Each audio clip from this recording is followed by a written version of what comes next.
KWM is a place for all who suffer from kidney disease. No matter what stage you're at in your journey, we are here for you. KWM is a platform for kidney warriors to tell their personal story. KWM offers many ways to tell your story. Our Warriors Wall is a platform in which we allow the warrior to tell their story in a short blog format. Our warrior stories, we take your story and we place it on video, with voiceover telling your story. Do you have a message for all kidney warriors? We can give you a message of hope. You come on camera and speak your message of hope to other kidney warriors. Our final conversation starter is our line of Kidney Warrior merchandise. Go to www.kidneywarriormerch.com. KWM. Starting conversations. Be strong.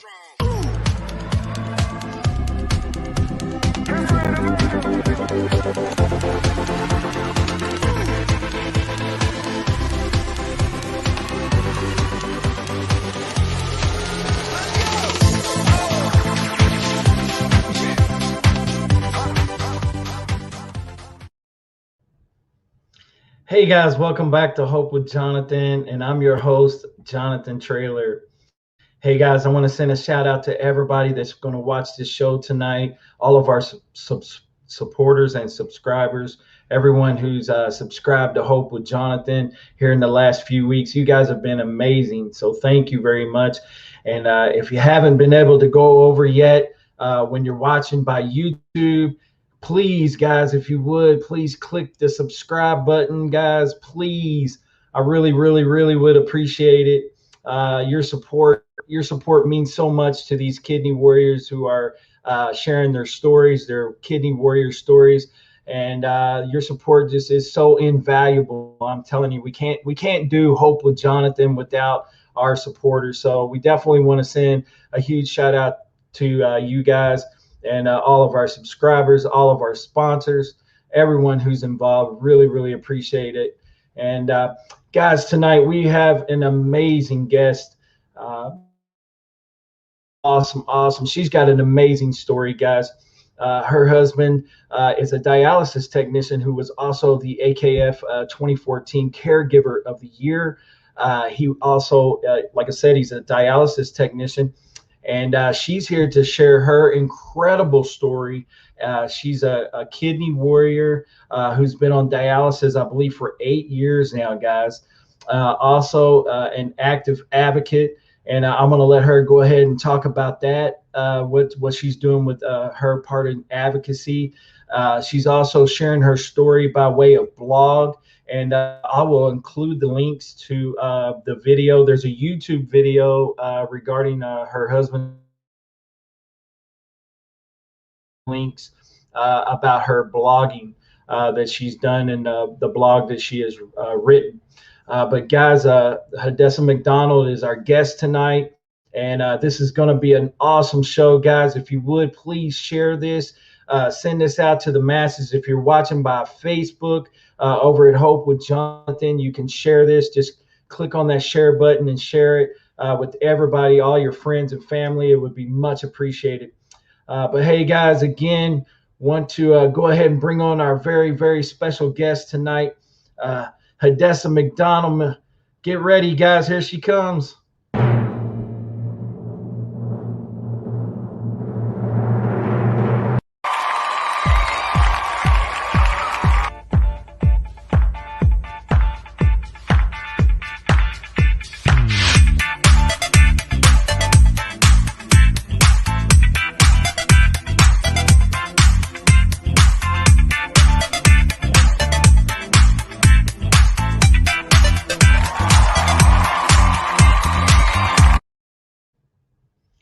Hello, Hadassah. How are you doing? Hi, Jonathan. How you doing? How's everybody who's watching? Hi. Hadassah, I wanted to bring you on tonight, I Hope with Jonathan, to share your incredible story. Me and Hadassah had met by way of Instagram, and she had been messaging me and talking with me regarding her kidney warrior experience, and she's got an incredible story. But I'm not here to tell it. I'm going to let her go ahead and introduce herself and talk a little bit about her kidney story and her experience. Oh, thank you so much for having me on, Jonathan. Glad to be here. Um, my name is Hadassah, and this all started 15 years ago. Um, I guess I'll start with my advocacy and then I'll get to my story. Um, I'm a subject matter expert for the Network 8. What we do is I represent my dialysis clinic, and we meet monthly with other dialysis patients from other um, dialysis clinics all over the country. And we get together and we brainstorm and we put together ideas on how we can make dialysis um, more,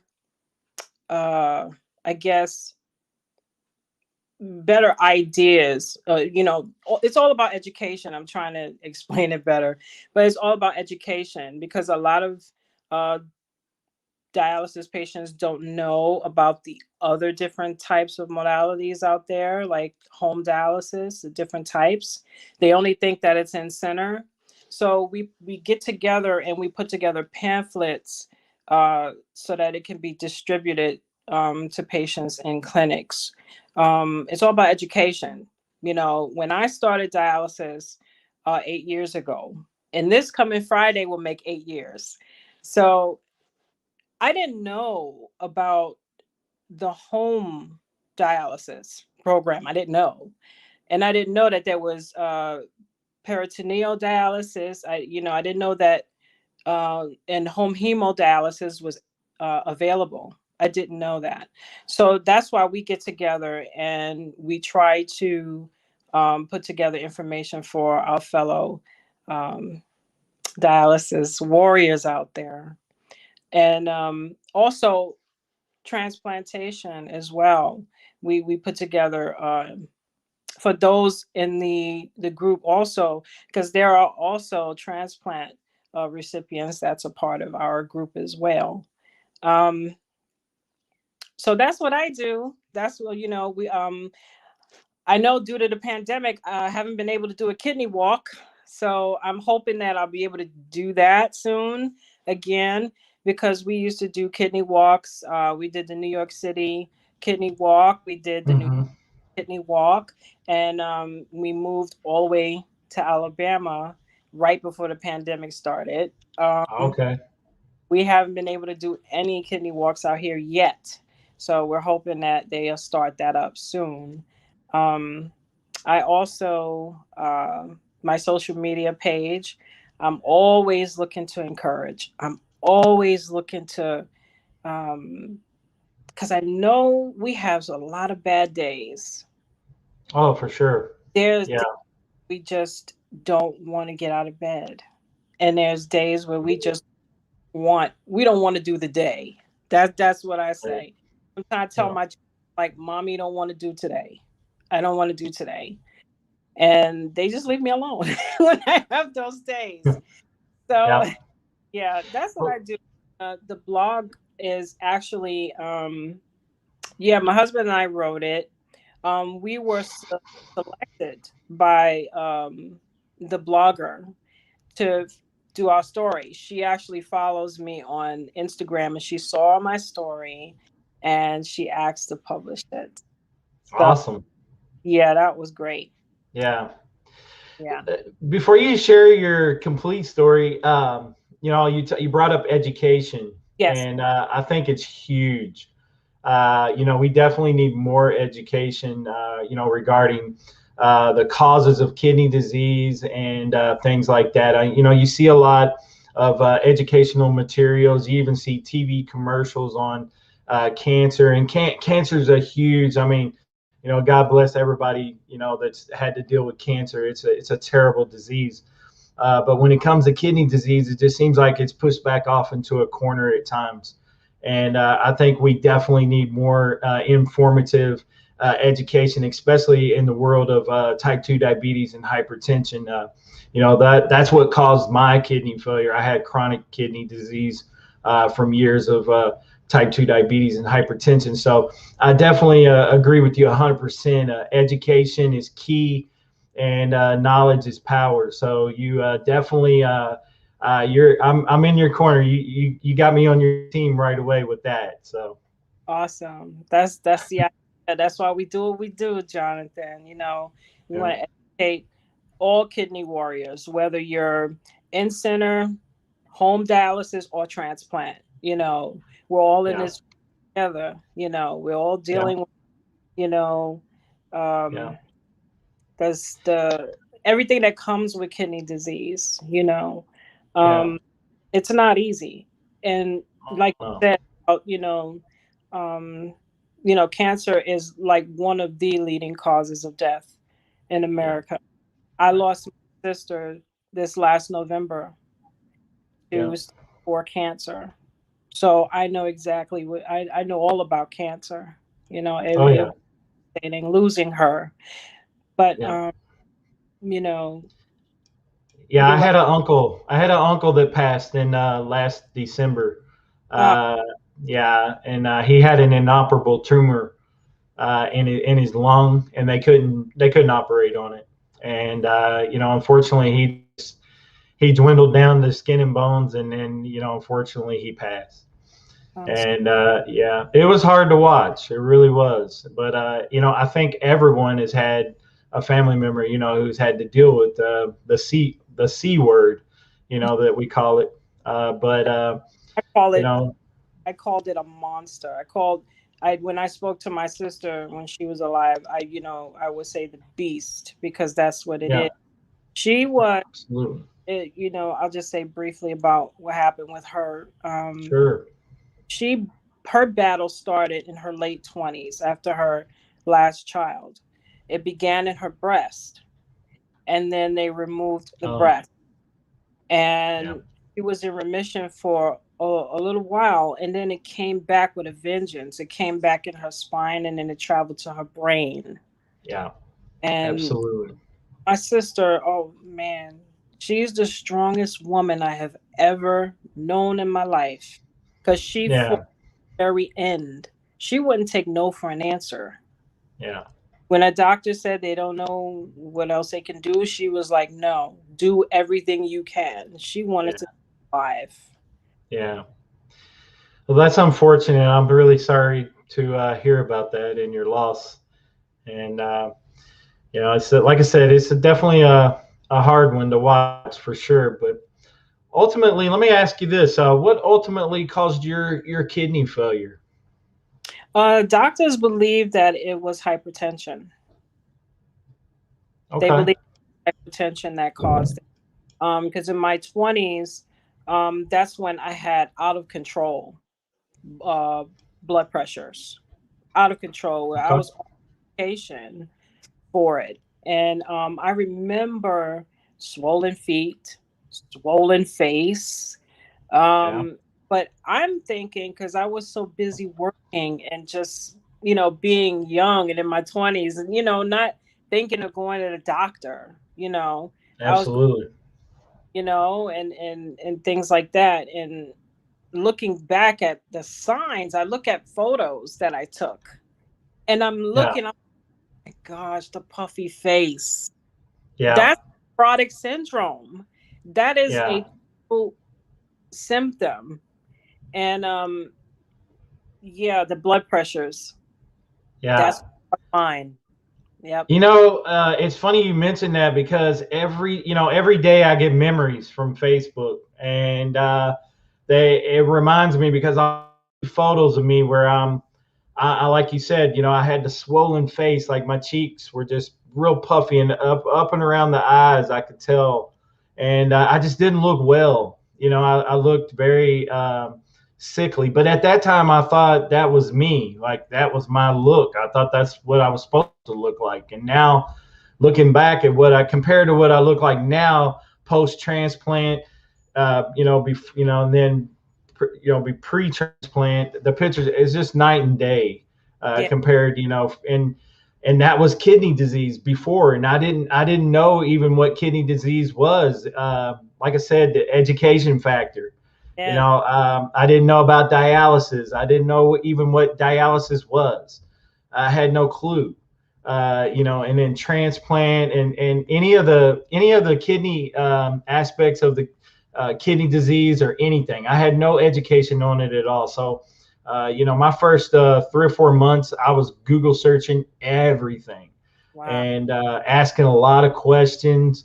And, luckily I had a great team at my DaVita that I was at, and they did not mind me asking questions. They took the time to answer any questions, and I learned a lot.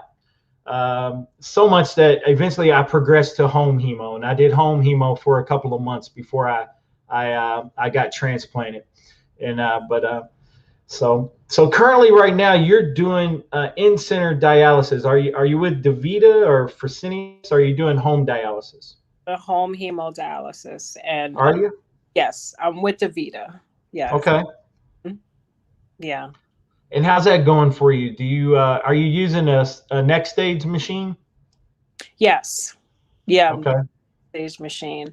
That machine, boy, has been all over the place with me. I went on vacation with it. I when my sister passed, I had to go back and forth to New York. It went with, and yeah, it's working well. I rather do home dialysis than in center, and also he's more comfortable me being at home, and he's the one cannulating me instead of someone else. Because when I was in center, he was really protective, and he stood and made sure that the technician was doing it right. Yeah.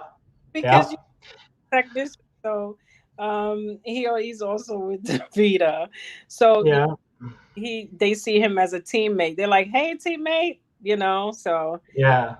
cool. I mean, he's your husband, so for sure he was wanting to protect you, and I'd understand that completely. Yeah. But my wife was my caretaker, and funny thing was they had given me some pamphlets, and a nephrologist had came by to do her rounds, and she said, "Hey, I think you'd be a good candidate for home hemodialysis. Would you consider it?" And I said, "Sure," and they gave me a pamphlet, and I came home and I watched some YouTube videos. Mm-hmm. And I showed them to my wife, and she's like, "Yeah, I think I could help you. I really think I could learn it." And so we signed up. We went in. I think we did training for about 3 to 4 weeks. And this is crazy, but they literally had her sticking me by like the third day.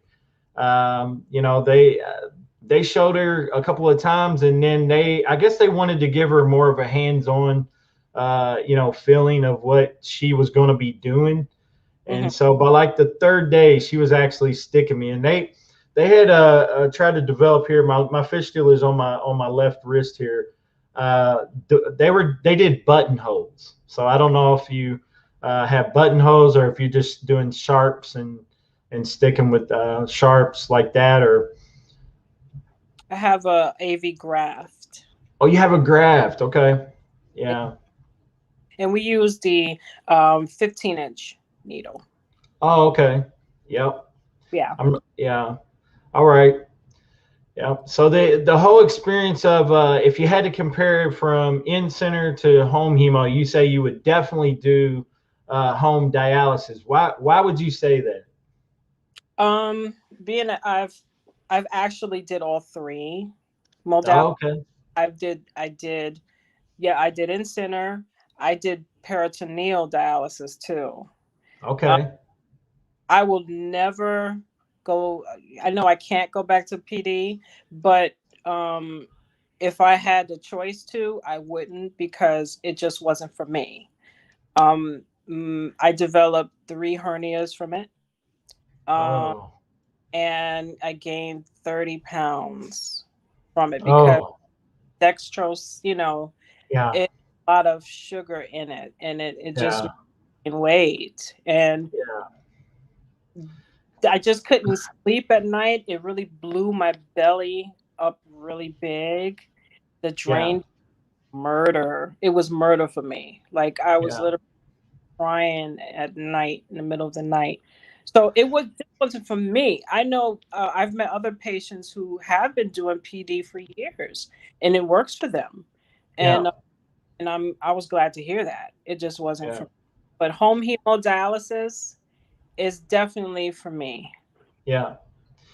Yeah, I started getting depressed in center with the locked into the schedule. I was on TTS, and once it dawned on me that this was like this was going to be like my life, and this was what I had to do, type of thing. I started getting kind of depressed, having to go in there, especially on my Saturdays, because I was locked into that, like that chair time. I mean, literally to get into that chair time from the hospital, it was a fight. Wow. And I finally got my chair time, and they finally let me leave the hospital. But it got to a point that it was like, man, I don't like this type of thing. I don't like this schedule. I feel like I'm almost institutionalized type feeling, And when they offered me the home hemo, I was like, man, I think this is a way out for me, more liberating. And I felt like I was going to be able to do dialysis on my own schedule versus what they had me set up for. Yeah. And I got my Saturdays back, so I was able to do dialysis Monday through Friday Yeah. because I did 5 treatments during the week, and I did those Monday through Friday. Then Saturday and Sunday were my off days. I did. I do at home. I do 4 days a week, Okay. but 3 hours. I do it. So Yeah. my How case, many how many bags are you on? I don't do the bags. We do the line. Oh, We do okay. the line. We don't do the bags. Oh, Yeah. okay. Yeah. Yeah.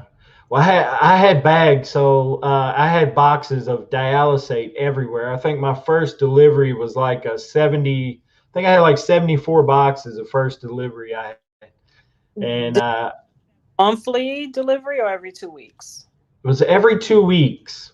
Okay. And but yeah, I had 5 bags, so every treatment was 5 bags. So I had 4 at the top and then one on the warmer. And like I said, I had boxes in here in the living room. I had boxes in the closet. We had a closet that we used for like all of our sheets and blankets and Yeah. stuff. And I had to take over that whole closet. We had to figure out what to do with all that. I took over that whole closet. Well, But closet is my supply closet. Like all yeah, my supplies is in there. We have yep, say too, like as a backup. So yeah, we have dialysis, we have the bags, and we have the bag for the chassis. I don't know what it's called. My husband, he knows what it's. yeah, yeah, Yeah, we have those boxes too. So we have a lot yeah. of supplies here. Yeah, we had a lot of supplies as well, and I found out that organization went a long way because, it was just really, you had to be really organized with it because you just didn't want to be having to go through boxes and try to find, syringes and Hmm. gauze and this, that, and the other. So, Yeah. me and my wife strategize and we come up with an idea of using these plastic tubs with labels on them so we knew what everything was and what we needed. And I also would set up the night before for my next treatment for the next day because I found out there were some ways you could kind of cut some corners to cut off some time. Hmm. uh, you know so so yeah, I don't know if you and your husband. I don't know how long it takes for you guys to like prep the machine and all that stuff because that seemed like it took most of the time before you even got into treatment was having to kind of prime the machine and things like that. Well, being that we do the line, my Hmm. husband, he preps the treatment the night before so it can run. Yeah, Because when you do the line, it takes, I think, like 3 hours for it yeah, to through. As far as the actual machine, the dialysis machine, I do that sometimes. Like if he's running late from work, I'll put Yeah. him. That only takes 22 minutes. But Yeah. bottom part, the chassis, yeah, that he does that overnight. Yeah. Yeah. I was the one in charge of hanging the bags because bags were quite heavy. Because in the box when they would come in, there was only like 2 in the box, and I don't know, they weighed probably, I would guess, around 30 to 35 pounds, which I mean, for most common people that are pretty strong, they can lift that. But when you're on a dialysis and Yeah. a kidney patient, sometimes 30 pounds, it seems like 100 pounds. Because it's just you just don't have the strength that you normally had, and yeah. So every time we brought in the supplies every 2 weeks, that was like my workout day, because they bring it in here in the living room, and then I'd have to go through and reorganize everything how I needed it, in my apartment, and it was tough, but I had kids, and my kids got involved and kind of helped me, and my wife. They would help me get involved. So it definitely takes a team effort. It does. It does. That's why Yeah. I'm glad that, I'm in good hands. My husband is what he does for a living. He blames me for his career. So that's he blames me Well, because I'm, my nurse was the one that convinced him to become a part of the team, and she saw that he was such a good cannulator, and he knew how to operate the machines, and he was just so yeah, when he was yeah, cannulating, like he makes it an art. That's how he, yeah, like, he takes his time when he cannulates me. He doesn't rush, yeah, sure that, plus he doesn't want to hurt me. yeah, So, yeah. he's good. He's good. Well, as I had mentioned before, he must be really, really good at what he's doing, because he received an award from AKF as the caregiver of the year in, what did you say, 2014? You say? Yes, I Yeah. he knew nothing about it. I saw the ad on Facebook, and I I said, okay, let me submit our story and see what happens. Sure enough, AKF got back to me and told Mhm. me that they had chose him. So Oh, saw the video. I mean, he still goes above and beyond. Nothing has changed. It's just that he don't do those jobs anymore. He's a dialysis technician now. So yeah, yeah, yeah. I had some really good dialysis technicians in center. I had a couple that I can't say that they were great, but I had some good ones in there, and they were the long term. They were the ones that were there for like 20 years, you yeah, know, and they never rushed. They took their time. They acted like sticking you was not it wasn't an issue for them. And you can always tell some of the newer ones that come in, it seems like they were always in a hurry. They were trying to rush and try to get you on the machine as fast as possible. yeah, And but the ones that were seasoned technicians, you could tell that, like you was mentioning, it was more like an art to them. And they really took it serious. So I definitely think whenever you're doing dialysis, it definitely should be done in with patience. of Uh, course, yeah. you And know. patients, we can tell who actually cares about their job and actually Hmm. us as patients than those who are in it for a paycheck. We know that. Oh, I'm telling you, I've ran into a few throughout my years, very few. The most I've had nurses and technicians, they are the best. They were the best, you yeah, know.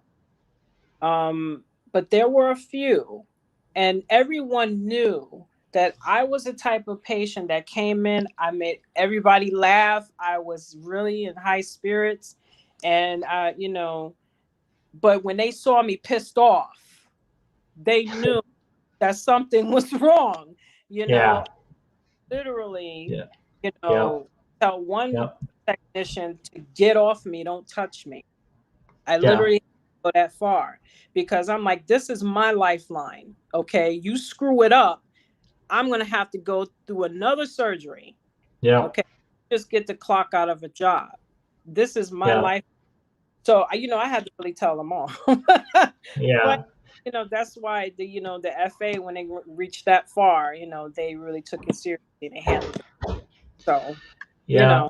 I dealt with infiltration and things like that with different ones that they would miss either the venous or and they would kind of play the violin deal where they were looking for and yeah, I had experiences where I just would literally tell them, say nope, because they would try to stick me again and I say nope, you got to go get somebody else, because yeah, because the infiltration is not fun. I mean, you get bruising and the swelling of the arm, and I mean, the only thing they can do is tell you to put ice on it, and then you come back and it looks like you've been in a fight in a boxing match with somebody, and it's not fun. It's not a fun experience, and they get to go home at night and not deal with that, but then you got to come back and deal with that, and then come back in a couple of days and get treatment again. So it's hard. My life, so exactly. I've seen people their fistula get messed up, and then they have to go in and get another one put in, or a graft, or they got to get an emergency central line put back in. Because their fistula gets messed up because too many times of people messing up, infiltrating and messing it up, So I teased one tech. I said, I'm gonna get a tattoo of where you guys need to stick me, and because the because the vascular surgeon came over and showed them specifically. He had a mobile vein mapping machine, and he showed them specifically where to stick me, and he had no problems at all. And he took a magic marker and marked it for him even, and but I told him, I said, I'm gonna get a tattoo now. That way they know where to put it. Yeah, that's crazy. Wow. Yeah. I remember the vascular surgeon that I was seeing back in New Jersey when we lived there. She was the best. I'm telling you, like before her, I used to have like massive swelling in my arm where my graft is, and other vascular surgeons didn't know where the swelling was coming from. So one kidney walk. Her vascular clinic had a table, so we went up to their table, and me and my husband started asking questions. And so we took a pamphlet, and then sure enough, we took the drive because her office was far away. The drive, and sure enough, she figured it out. It was a narrowing up here, all the way up. Yeah, it was a narrowing. So what she did was she went in and she put a balloon there. Oh, okay. To open it up. The vein, yeah. She opened the artery, and all of a sudden my arm went down. Oh. Went down, and I was praising. I was not praising her because I don't praise no man, but thank her. Thank you so much. Like I feel so much relief, like for the first time in a long time, in years. So I'm telling you, if you are a dialysis patient and you're experiencing swelling, and you've gone to vascular surgeon after vascular surgeon, don't let them keep putting stents in your graft or your fistula. Go to, ask and see if they can just check and see if there's a problem up, higher up. But you never know. Sure. Absolutely. I'm telling you, I went to many vascular surgeons. They didn't know. Yeah. That's a great point. Definitely with the your vascular surgeons and stuff like that, but like you said, sometimes you say they don't know. I mean, I guess a simple may be able to show them something. Yeah. Did you ever have to go in and get the you've never really had a fistula before? You ended up with just a graft? a graft because my veins are very small. They wasn't able to Okay. fill it in. Yeah. Yeah. And you haven't had any complications with your graft at all or anything like that? No, in the beginning, um, 8 years ago, when I was told by my nephrologist that it was time um, for dialysis, Yeah. to a surgeon that I really regret going to.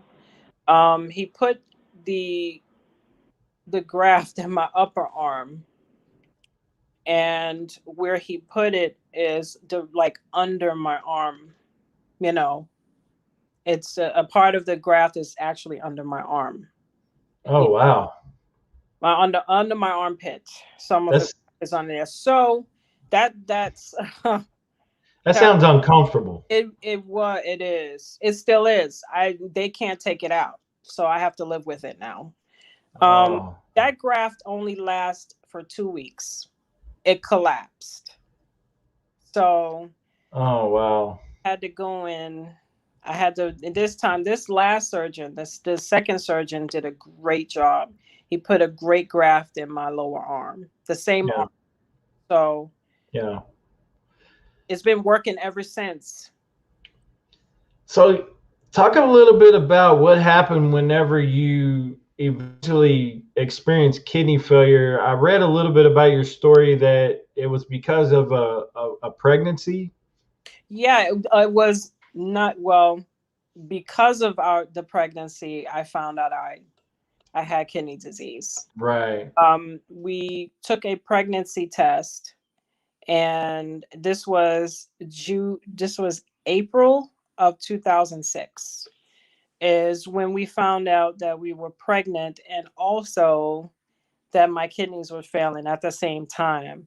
So it was like a bittersweet moment. One moment you're being told you're having a baby, which is supposed to be the most happiest thing. Um, and then you're told that you have dangerous amounts of protein in your urine, and that's signs of kidney failure. So when the OB clinic told me that, well, the GYN OB, clinic told me that, they said, we won't be able to treat you here. We're gonna have to send you to a high risk clinic. So I had to go to a high risk OB clinic, and from there, they had me. I think they were waiting to give me a biopsy, a renal biopsy. So that June of 2006, I had a renal biopsy done. No anesthesia, no anesthesia. So I literally know what it's like to get stabbed in the back. Okay. It was very painful. At this time, I believe I was 8 weeks pregnant. Um, it was very, very painful for me. Devastating experience. They went in to take a sample of the kidney. So when the results of that kidney biopsy showed that I have FSGS, nephrotic syndrome. So from then on, they were treating me as best they could. I had a great nephrology team. I had a great team of OB doctors. I had all of those doctors working on my behalf. And I'll fast forward to um, when I was 21 weeks pregnant. When I was 21 weeks pregnant, I went in for a regular OB checkup, me and my husband. And Hmm. the when we went into the office, they take your vitals. And I noticed that, the doctor came in and he looked really concerned. And he said to me, he said, Mrs. McDonald, your blood pressure is 200 over 180. Oh my Looked, God. he looked and he said, I don't know how you're walking right now. And I'm looking at him Exactly. like, what? What? So he told my Yeah. husband that, Yeah. please go get the car, bring the car around, take your wife to the ER. He said, Mrs. McDonald, you're going to leave the hospital with your baby. When he said, Wow. I said, okay, I'm 21 weeks. A baby is supposed to come. What? You mean Yeah. I have to be in the hospital all that long? So they admitted me. So I was on hospital bed in the hospital. I was on bed rest in the hospital for from 21 weeks to 34 weeks. Oh my gosh. Yeah, Uh, yeah. And I hmm. developed gestational diabetes along the way. Like while I was, Oh, yeah, thank goodness it went away after childbirth. But yeah. and you, Jonathan, I have to say, my daughter, if it wasn't for her, I would have never known. Wow. You didn't have any symptoms with the high blood pressure at all. That day, when I went to no, I didn't have. That's why I looked at the doctor like, "What do you mean my blood pressure is 200 over 180?" I didn't feel Yeah. anything. I was Wow. okay. Wow. you know, Yeah, because that's like, that's stroke stage right there. I mean, you're really blessed that you didn't end up having a stroke from that or heart attack, from that. Um, I think that's why he was looking at me like, you shouldn't be alive right now.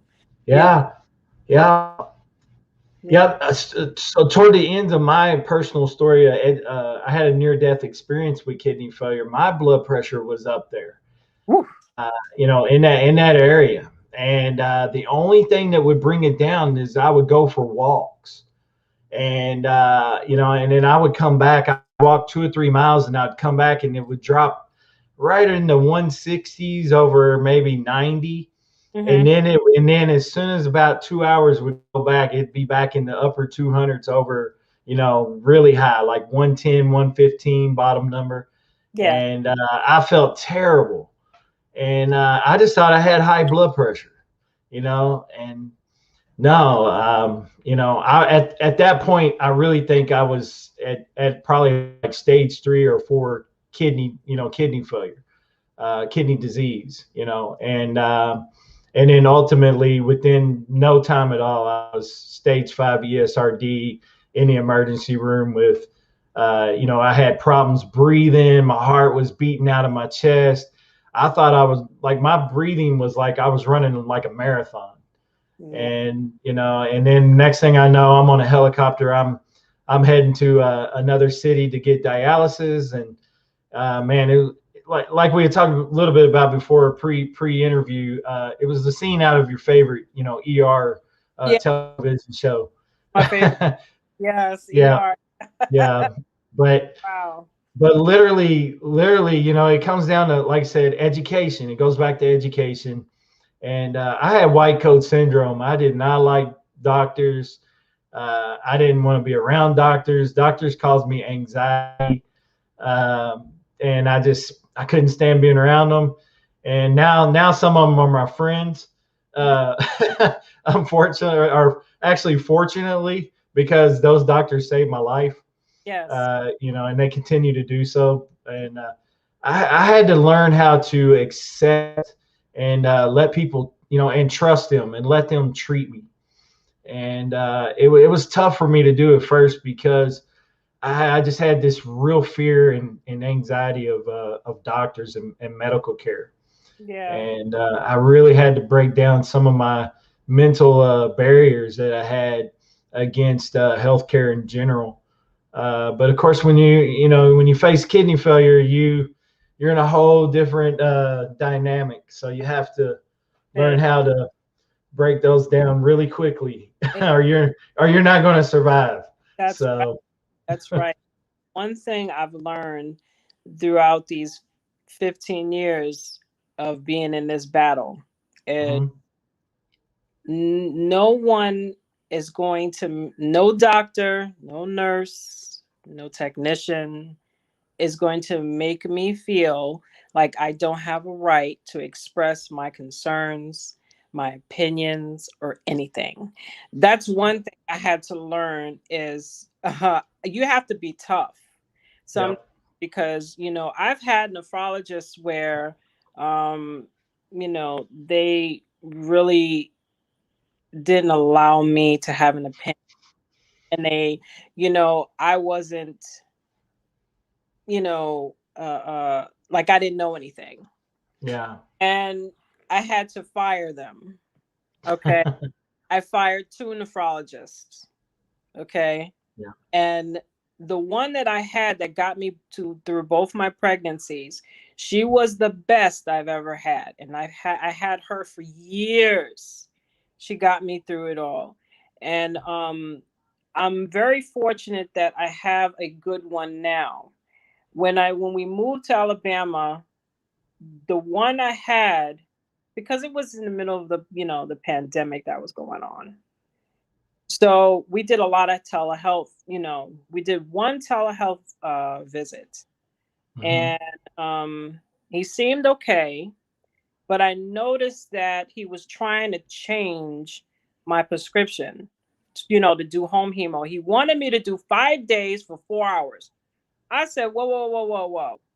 I said, I've been doing 4 days for 3 hours, and Mm-hmm. my AT over V is perfect. Yeah. So why change what's not broken? Is what I said. Right. So he said, "Well, yeah, this is my prescription. All my patients have it." I said, "Well, I'm not all your patients. I'm an individual, and that doesn't work for me. I have kids. I Yeah. homeschool. This is what I told him. I homeschool full time. I'm a full time mom. I homeschool. I'm not like your other Mm-hmm. patients, maybe grandparents and stuff. Okay." I said, Yeah. I have a life that I want to live. Not Right. grandparents don't. Let me tell you something. I Mm-hmm. when I was in center, I've seen, older people. One gentleman, he would get up from his treatment and he would go right to work. I mean, Yeah. some Yeah. people, hey, not knocking older people. That's not what I'm saying. Nah. No, I know. Told him that a lot of kidney disease patients are up in age and they are retirees. So, but Mm-hmm. you have younger ones more and more coming in. Mm-hmm. A lot of us, we're switching to home hemo, and we do have, some are in college, some are parents, and we don't have Yep. time on the machine all day long. We have a Right. lot to live. So Yep. he said, well, that's just the way I have it, just the way I have things going. And, like he was a bully, and I didn't let him Yeah. bully me. I think is because I'm originally from New York. Okay. I think the New York, the Brooklyn came out of me that day when I was talking, Uh-oh. because I told him, I said, listen, one thing you're not going to do, I said, you're new on the scene. You're new with me. Okay. You're just getting to know me and my Yeah. situation. Okay. Yeah. Have a problem, call my former nephrologist, because she said, if you have any problems, have your doctor call me. That's what she said. Yeah. So I Yeah. told him, I said, call her, and Yeah. she'll don't need to change the prescription. Right. So enough, he did that, and Yep. he didn't change it. Don't let no doctor bully you. Right. You know your body. You know what's best for you. It is not Absolutely. it's their job to listen to you and your concerns. I told him Yep. to work for me. Yeah. I told Yep. him. Yep. It's becoming to be like an old cliche now because I hear it everywhere. But you are your own best advocate for That's right. sure.